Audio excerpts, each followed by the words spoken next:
You like that? You like that Hoedown song? New guy? I like it too. By the way, that symbol, that Showdown, Hoedown symbol, I hope that you're checking out those leaderboards because we're pretty used to seeing that little avatar at the top of leaderboards of golf. But I got to tell you, I saw it quite a bit yesterday on top of some leaderboards for football because the football content's coming in very strong. Appreciate all those guys in my Discord that freaking support the cause and put that up at the top of leaderboards. Plus, all that money probably doesn't piss them off. For all of you that don't know, I'm the Degenerate 75. I'm a high-limit DFS player. I focus on golf and football. Today we're going to be talking football, specifically the Monday Night Football slate, which is 2 games, which is fucking badass. Because a single-game slate is fun, but a 2-game slate is perfect. So much more strategy involved. Very excited to break it down. Hopefully give you a couple pointers, because I ain't going to give you a single fucking pick. I'm just going to give you some ideas, and you're going to make your own damn cake. And then eat it. All right, cool. So I've got my dude, as always, JohnGaltJD on here. He's going to help me break it down. How you doing, John?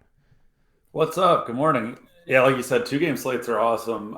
These, like for the playoffs or like Thanksgiving or those type of slates where you get 2 or 3 games, they're a ton of fun. Yep. And don't you ever say good morning to me again. I hate being up this early. What the hell I'm doing? I'm looking over here on the recorder right now. I look like fucking I've never been up this early in my life. And maybe I haven't. Maybe I have never been up this early. So... Fuck, how you normal people do this shit? Kudos to you motherfathers, because I don't know how. It's just pure courage and cold brew getting me through this right now. I've been up for 4 and change hours. Let's go. 4 get out of here. All right, let's talk a little contest selection tonight. What do you think of the big $20 that they have up? And by they, I mean DraftKings. 44.4% to first. You feeling that, big guy? It's brutal. Like you just said, it's absolutely brutal. That said, I'm going to fire some lineups. I'll probably put 25 in this, but the lineups I put in this will be some of my more contrarian lineups because I do want a shot at taking down that first place money. Yeah. There's not a ton of spots to get unique here tonight, but I think there is roster construction wise some ways to get unique. Hey, a lot more chances to get unique tonight than there is on a 1-game slate. Am I right? I mean, unless you're playing Justin Watson, but yeah. Hey, I got to tell you, man, I've really started to like this $3.20 max. I feel like no matter what level of player you are, this is just a great tournament to play in. $30,000 up top is very good. 10th place is $3,000. Love that. And you can max it for $60. Like, that's a decent amount to invest for a lot of casual players. And I just love this 20 max. You got any takes on it?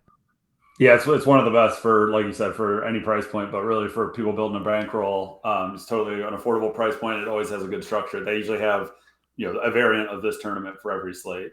You know what I found with these 20 maxes? I like to kind of have my core of 3 or 4 guys, and I'll literally put them in 100% of my lineups and then go mix and match the other spots. So when those 20 do hit, when that core hits, I have 20 legit shots to maybe take down the GPP. Exactly. Yeah, this is the one to get really tight cores in. Yeah, play a tight player pool. Plus, you just other ones, you just can't go wrong with the single entries. The thing you need to remember, new guy, is single entries, 3 maxes, 20 maxes, 5 maxes. What makes them so great is that if you max them out, which you should, if you're going to play in them, play the max number allowed, whether that's single, 3, 5, or 20. Is you're playing the same amount of lineups as everybody else in it. You're not playing guys who are max 150 guys and they have tons more leverage. I just think that's a really important lesson because they're already probably better. They're definitely better players than you if they're maxing 150, right? And you don't want to be playing better players when they have 5 times more lineups than you. John, you going to agree with me on that?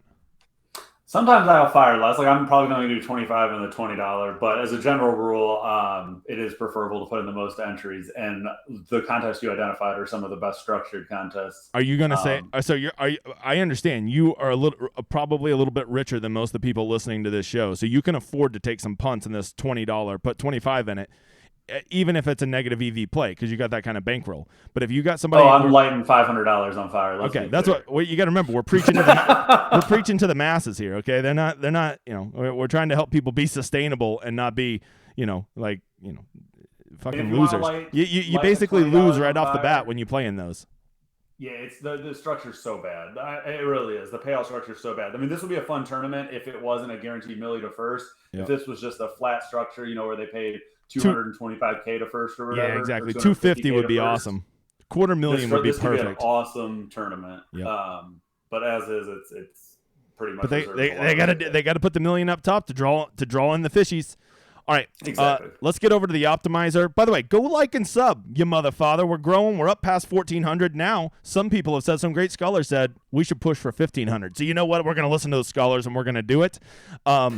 This is called Run the Sims. If you don't know, we basically this whole football part of this channel is run by or powered by Run the Sims. If you're not using tools at fantasy football, what the fuck are you doing with your life?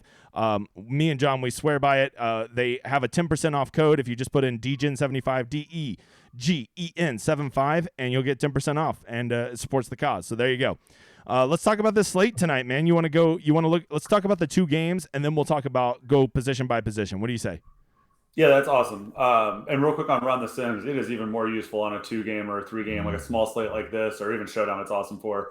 But you can see as you change different inputs, how drastically different players show up in the optimal rates. Like you'll see back on DGen's screen here, the projected optimal rate for some of these guys, and you have to like question, like, 58% optimal rate for Derrick Henry, and I saw that this morning when I was looking at the default settings, and I'm like, okay, so what is driving that to make him occur 58% of the time? And if you look, I mean, he handles just such a big percentage of his team's rush, and his team's way they want to win is to rush, and so the generic inputs and Run the Sims project him out that way. But if you decide that Buffalo's rush defense is so strong that they're going to bottle up Derrick Henry, we'll run a sim where the Buffalo rush offense never gets going, and you can see how his projected opto rate just plummets. So that's a super fun way to use Run the Sims. Or just go put in if you think Buffalo blows them out and Tennessee is going to be playing from behind, go change the inputs to have Buffalo have a bigger score, Tennessee to have a smaller score, and Tennessee to have a higher percentage of their plays be pass instead of run. And that will also dramatically decrease his optimizer rate. Yeah, exactly. And so it's just a way for, I don't have as computer modeling skills to be able to do this myself, but Run the Sims has built a user-friendly inputs. And if you want to show it real quick, if you go up to DFS Tools, DIY Simulator, and you can see on the screen when you go to that. Oh, shit, not even logged in. Oh, my bad. I'm sorry. Okay, so but once we log in, we can do it on another video. Or if you belong to our Discord, we'll show it on our Discord. You can change all the inputs from, like you said, how often they rush versus how often they pass, who on the team does the rushing and what percentages, who does the pass. The passing is usually pretty obvious. Who does the catching? Interception rate, field goal. Like you can manipulate almost every input you can think of on a game, player by player, and then simulate out the slate to see what occurs the most often.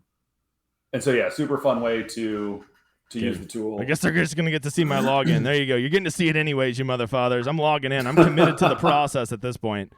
Trust me, I have a login. I'm not stealing the internet off somebody. All right, do-it-yourself simulator. You were talking about right here, inputs. Yeah, exactly. Well, once you select our slate, DraftKings. Let's see, tonight's slate, Monday, inputs. And you just go over so here. You can see here, Derrick Henry is projected for 75% of his team's carries and 70% of his team's rushing touchdowns. And his team is projected up here. You're highlighting, 45% of their plays are projected to be rushing. And of their total scoring, almost 40% of their total scoring is rushing. So I'm dropping that's basically saying... I'm dropping them down to 14 points scored and only a 41% rush rate. And when you do that, you run the Sims, I bet Derrick Henry will not be the number one anymore. Yeah, now Derrick Henry... he drops down to 49. Yeah, so that dropped him almost a cool 10% right there just by doing that. Below Cook and below Diggs. But what's interesting about that is you can drop it. You can do it even more because if they do not have success rushing, which I think Buffalo has a very stout rush defense. So Derrick, if anyone's gonna have success, it'll be the big dog. But say the rush offense the rushing game doesn't get there and never really gets going. Drop it down to rush rate down to 20%. Inputs. And really, it's not saying they're going to rush only 20%, but this is just more showing like efficiency in my mind, what I'm trying to change there. So, by the way, it's running the sim like 5 to 10,000 times, and it does it that quick. Now, Jesus. Yeah, all the way down to Derrick 31%. Henry down to 30%. Yeah. All right, so there you So go. it's just a really fun way to use the tool. So now we can talk through the games. But yeah, if you're not using Run the Sims and you want to try it out, they have like weekly stuff. Use DGen's code, DGen75. It's an awesome tool and worth trying out if you haven't played with it before. It was good to me yesterday. It got me on old Goff and Lamar. It was basically saying, hey, these guys are going to be in optimals a lot more than what they're going to be owned. I was like, well, fucking sign me up then, Bob. Exactly. Yeah, that's a great way to use it for main slate. All right, let's start with Buffalo, Tennessee. So the over-unders on both these games are relatively high. I think there'll be some points scored tonight. If there was like one of these two games that you were going to favor over the other, do you have one? Well, so one thing I'm looking at when I look at the spreads here and the over-unders is despite like a fairly close over-unders, 47.5 versus 50.5, the Buffalo being favored by 10 points just worries me from a DFS perspective. And I know Buffalo isn't necessarily a team to take their foot off the gas. They have no problem blowing teams out of the water. But it's just the way the fantasy scoring happens and the chances for a shootout. I think your chances for a shootout are much more likely in this Minnesota-Philly game. Absolutely. But, there's also the chance that, like, Tennessee is a lot more competitive. I love the narrative that anytime there's an NFL team going to Buffalo, they have no chance, they're going to get blown out. How often does that really happen? Like, NFL teams have so much, like, they're professionals. It will not be, there's a good chance that Tennessee comes in there and is very competitive. If they can be competitive and move the ball on offense, this game, this will be the less owned game, in my opinion. And it's the game that you can get leverage on if you can just get Tennessee to, keep it competitive. Yeah, I think if you are playing Buffalo stacks, I wouldn't be playing Buffalo stacks without someone on the Tennessee side of the ball. In a 2-game slate, just naturally when you build, it'll occur more often. But I would make a conscious effort to be thinking about, because if you're playing Buffalo guys, one, they're expensive, so you need a higher scoring than some of the other sides of the ball. But two, given a blowout script, there is a chance that some of these guys don't come out and play their full workload. Or that they give some of the younger guys, like if they get up by 20, I doubt it looks like it's probably gonna be James Cook gets some opportunity or Moss gets some opportunity over Singletary. But if it's a tight game, you can see Singletary staying and playing his role most of the game. I see you're looking at some of the injuries here on Gabe Davis and Kyle Phillips. And those will both be ones to monitor today. They're huge ones to monitor. I feel like if either one of those guys are out, it really changes the dynamic of who becomes the best plays tonight, right? Yeah, you'll have a lot new value opening up. Like I assume if Gabe Davis goes down, both Isaiah McKenzie and Crowder would be a lot better plays. And Kyle Phillips, I think then maybe Bobby Trees becomes a better play. Basically any of the pass catchers, because Kyle Phillips had most of the targets last week in a fairly low pass volume offense. So that would be. Are you a Treylon Burks truther if our dude Kyle Phillips is out? Because I guarantee I'm probably going to play him either way. I'm big on rookie wide receivers generally. I think they're someone to get high on early in the season before the general public does, because their roles will continue to grow. And we've seen so many of these talented first-year wide receivers come in and have smash spots. So right. And then I go over here. It doesn't look like there's much injury concern over here in this Philly-Minnesota game. What are your initial takeaways from this? This game just, everybody's going to think it's going to be – everybody thinks it's going to be a shootout. Could the play just be like just plan on it not being a shootout, and that's a way to just be super different from the field? Oh, I think when you're building, roster construction is huge here. So if you're going to go heavy on the first game, I think you want to think about how this game fails and then be building that way. So, maybe Philly's defense just comes out and shuts down Minnesota, and Minnesota never gets going, and all Philly has to do is run the ball, which is, how they'd love to win the game. And so if I was playing heavy on the first game, I think I like Philly defense paired with Philly rushers in the second game, because that's the way that game could fail. Or conversely, Minnesota comes out and Jalen Hurts just, doesn't shine like he did, and you play Minnesota's defense and I guess Cooks. You say Philly's rushers. Who the hell's their rushers? I mean, last game they had 3 rushing touchdowns. Actually, I think they had 4 rushing touchdowns, but Hurts was 1. Their running backs had 3, and it was all 3 of them. That's why I said rushers. I think you pick one and go with it. But which one would you play? Surely you're not saying I would go Sanders. No. I probably wouldn't play 2 of them together. But I would probably play Sanders as my first choice. I would also play Gainwell. I think Gainwell is probably the more talented back at this point. And so, and I probably wouldn't be playing Boston Scott. But I mean, maybe in that millie, if you wanted to get a little cray, you could play Boston Scott, and maybe he falls into the end zone twice, and then he's definitely going to be optimal. With right now, we just have the generic inputs in there, right? If you want to make your own, go make your own. But like this is, we're just going to use generic because, like, you know, you should pay to use their site. So here you go. Optimizer rate. I found this to be hilarious. The foremost highly over leveraged players. Okay, all that is you take their projected ownership and then you look at their optimizer rate and you subtract those two. Hopefully you get a positive number because they're more optimized than people are going to own them, and that's called a leverage play. But we're looking at the negative leverage plays, and 1, 2, 3 on the list are all Philly pass catchers: Devonta Smith, Dallas Goedert, and AJ Brown. Is Run the Sims just on my theory that Jalen Hurts can't feed all these mouths? I think that's exactly what it's showing you. It's showing you that the pass volume that is being projected versus how often these guys are going to be owned, that when you sim out, there's just not enough pass volume to support the ownership that the field's going to have. It's not saying that one of these guys won't get there on any given slate, but it's saying how often the field is owning them. Any individual one of these guys isn't getting there that often. What about like a Jalen Hurts, Quez Watkins stack, and that's it? And you just hope Jalen Hurts is running the ball a lot, getting some rushing touchdowns, and he throws his one passing touchdown to Quez Watkins. Is that just getting too cute? But I might throw a runner in there. So then you could do Jalen Hurts, Quez Watkins, and Miles Sanders, or does Gainwell catches a lot of screens, doesn't he? Don't they like to get him the ball in space? That's exactly what I was just trying to think of. So you can do Gainwell, Jalen Hurts, and Quez Watkins, and you're getting very different on a Hurts stack. But you have an opportunity to capture every touchdown that team scores, right? You think Jalen Hurts run ones in, he throws one to Quez Watkins deep, and then Gainwell on a screen, and that's all that's scoring in that game. And if you're sitting there thinking, yeah, but what are the chances that's going to happen? I don't know, maybe 1 in 100, but like if it does, I guarantee you probably only 1 in 10,000 people are going to have that stack. Yeah, that's the whole point is doing something that happens more often than the field is owning it. Right. And low probability events are just naturally going to be owned less by the field, because one of the biggest DFS like mistakes people make is being sure of how a game will play out. Like in general, like humans suck at predicting things. And so like I can tell you what about 42% owned Cincinnati defense last week? Yesterday, like I said, I played absolutely zero. Morons. You're a moron if you played them. And look, were they in a smash spot? Fuck yes, they're in a smash spot versus Cooper Rush, right? I mean, they're playing against playing a backup quarterback, like a fairly decent defense, which evidently maybe isn't the case. But yeah, from the outside looking in, that's a smash spot. But what happened was they were projected to be 25% owned. So you're saying they hit a ceiling score more than 25%, and none of the other teams also hit a ceiling score that are lower owned.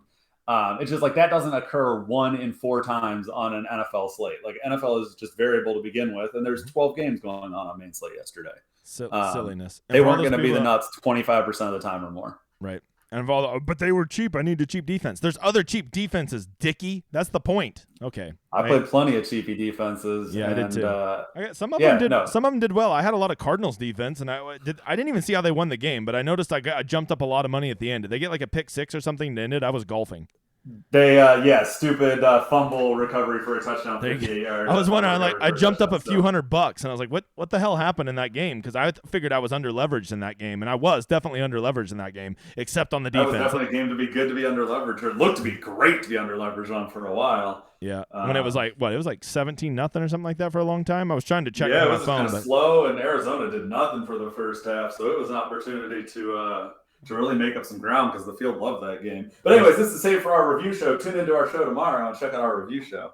Absolutely. Slate review, where we're going to talk shit about them. Yeah, we do that every Tuesday. We do Monday night football, Thursday night football. We do a Tuesday preview and a Saturday final thoughts. So come tune in for all those. We're content monsters, and we're growing. By the way, if you ever want to know, John puts out all of his sims and projections and ownership, which is really good, and it's all over on our Discord.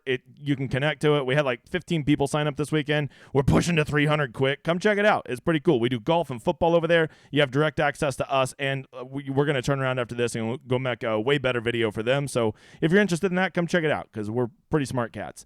All right, so let's just get into specific plays. Who do you like tonight? Who are some guys that you're looking to target and some guys you're looking to fade? And then we'll just kind of leave it at that. Well, so the injury situations will be really big in that first game. So an hour and a half before kickoff, I'll definitely be getting my final thoughts going on that game. And so I guess early, it's not really about guys that I don't like. It's really going to be about how guys fit together. And just like Showdown, I think you do need to be thinking about how games play out in order for to build rosters that make sense. And so I guess initially, like early takes, I think I like the Tennessee passing line. Like in a Buffalo is going to do their thing, and I think that's an offense that probably isn't going to be stopped. So in terms of ceiling, I think they probably have the biggest ceiling on the slate on the Buffalo side of the ball. And I think Diggs, especially if Gabe Davis is going to be out, I think Diggs just is in a total smash spot. But you're going to need someone from Tennessee to do their part. And so either you play the big dog and think the big dog eats versus this Buffalo defense, which actually isn't a spot I really like at all. I like the pass catchers on Tennessee. So if Tennessee's trailing, Buffalo does their thing, and Tennessee's just going to have to chuck, right? And so, Right. Yeah, I think I like the Traylon Burks or Bobby Trees. I know this is a weird correlation, but if Gabe Davis is out, does that somehow add any more value to the Buffalo running backs? I think it definitely helps Singletary. I think Singletary could get more interior work, or I guess McKenzie probably just keeps his slot role. But yeah, I can see Singletary getting slightly more opportunities in the passing game. For sure. All right, so Derrick Henry, do you think I'm generally out on Derrick Henry? I guess I'll wait and see what his ownership is. But Derrick Henry, I'm generally out on unless he's going to be really low owned, which in a 2-game slate, I just can't imagine with our limited running back options, he's going to be low owned. With Cook and Henry, how many lineups do you think will start Cook and Henry? Because I think it will be like less than 5%. I don't think people are going to want to go double spend up at running back tonight because it forces them into some punts elsewhere. And with those two guys being the obvious bell cows of this game, are you feeling that start at all, or is that just not a way you could ever build your lineup? I haven't built lineups yet to see what it makes me do to the rest of my lineups. But my initial gut is that would push me into a lineup I wouldn't be comfortable with. So I think if I were to play one of those two on the expensive running back side of the ball, it would probably be Cook.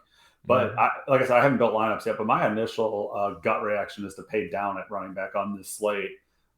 Take some gambles that's not where the points are scored, and that if there's a bunch of flat scoring and like all these guys score 15 or less, you aren't going to want to waste the salary on those expensive guys. All right, and then let me ask you this question that I'm dying to know. Of the three big pass catchers in Philly, Smith, Goddard, Brown, if you had to pick one, Jalen Hurts, because my theory is he can only feed one mouth. Well, one mouth at those rates. He could probably feed one of those mouths and Quez Watkins because he just needs one catch to get there. Of those three, which one do you think you feel the most confident gets there? Well, the most confident gets there is definitely AJ Brown. I think based on usage last week, talent, narratives coming out of Philly, I think AJ Brown is the most likely to succeed. But if you ask me who I'm going to play the most of or who I'll be most over leveraged on the field, I think you know my answer, my man. I'm going to burn more dollars on Smith. No, the correct answer is I thought you were going to say none of them. I thought that's where you were going. But yeah, I agree. Devontae. This has him at 42% ownership. I can't wait to see your projected ownership because I just think people overreact. And what do you have? 4 targets, 0 catches last week? I think people are going to buy the narrative that he's the forgotten guy there. So 4,500, give me all the Devonta Smith. I guess that price tag is probably going to make him pretty appealing. It's probably why they have the higher projected ownership.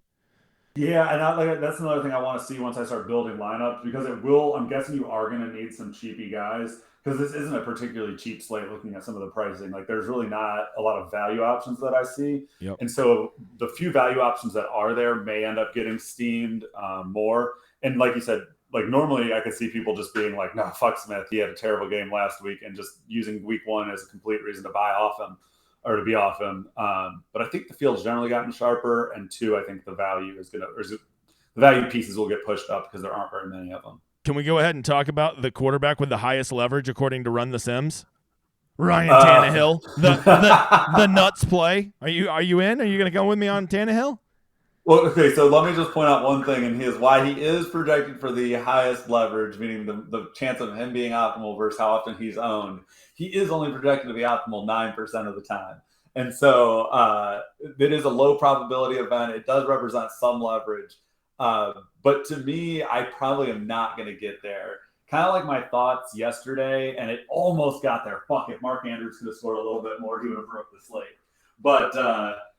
But kind of like my thought there with tight end, which was in a position that was kind of devoid of lots of high end options. If one of the high end options gets there with just an absolute score that can't be matched, you're gonna have to have them in your lineups to win. I think you're sort of getting to that pace here with the quarterbacks. He threw another one to him, and it was defensive holding in the end zone, and Andrews would have caught it because he's a beast. If it wasn't defensive holding, he would have got that second touchdown. I think it would have put him over 100 yards too. It would have been a massive touchdown. I was sweating that one big time.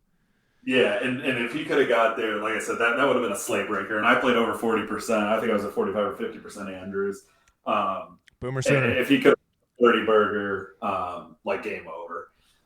You would have had to have him. I mean, you probably would have needed Tua and boys too, but fuck, you would have needed Andrews. So, but anyway, so that's how I sort of feel about quarterback today. Is like you're going to need an elite score there unless everyone's flat, and I don't see there being like a super flat slate. I guess it's possible, right? I think your biggest score or biggest upside are obvious Hurts and Allen. Right. But if those two guys don't put up a score, then one of the other guys could get there. But in terms of range of outcomes, I think the times where those two put up a score that you need to have occurs a lot more often. So those are the builds I'll be focusing on. I'm not sure I'll get to the other two quarterbacks at all. All right. So it seems like to me that you need to be playing a narrative tonight. You need to kind of pick how you think these games are going to play out, and then build your lineups accordingly. Like a good script could be that Tennessee, is more competitive in this game than they think, and that Philly controls the game and runs the ball a lot. That could be your narrative for how both those games play out. Well, now you have your script to kind of use your player pool to make player pools that would reflect those two scripts happening. That's what you want to do. You want to make lineups that make sense. If you're just picking 9 fucking randos and because they fit together in salary, well, then you don't get it. Because a lot of times one guy doing well will directly correlate with another guy not doing well. And so you got to think about that when you're making your lineups. Make a well-correlated lineup and give yourself a chance to hit if those scripts play out, if you get your scripts right. That's my big takeaway. John, anything before we go? The last one that I want to say for a 2-game slate is the way to get different is to go heavy on one game in particular. So if one of these games is a blowout, is a shootout, and one of these games is a slow-paced, low-scoring game, there's a very viable playing a quarterback, 3 of his pass catchers or 2 of his pass catchers are running back, and 2 or 3 pieces on the other side, and literally playing onesies in a defense or something, like a onesie in a defense from the other game. So basically like an 8-1 or a 7-2, right? Just heavy stacking one game versus the other. Absolutely. All right, man. Because the field won't do it. The field feels more comfortable building, 4 from this, 5 from that. But that's just not how football plays out a lot of these times. Hey, I appreciate you being here, John. Guys, come check us out tomorrow. We'll be doing our Week 2 preview and slate review, and then we'll be back Thursday night for Thursday Night Football, or Thursday morning for Thursday Night Football, and we'll be back Saturday with our final thoughts. I hope you guys kick some ass tonight. If you have any questions, you can always hit me up on Twitter. I try not to big dog anybody. Send me a DM. I hope you do well tonight, and I hope you enjoy my outro. You mother father.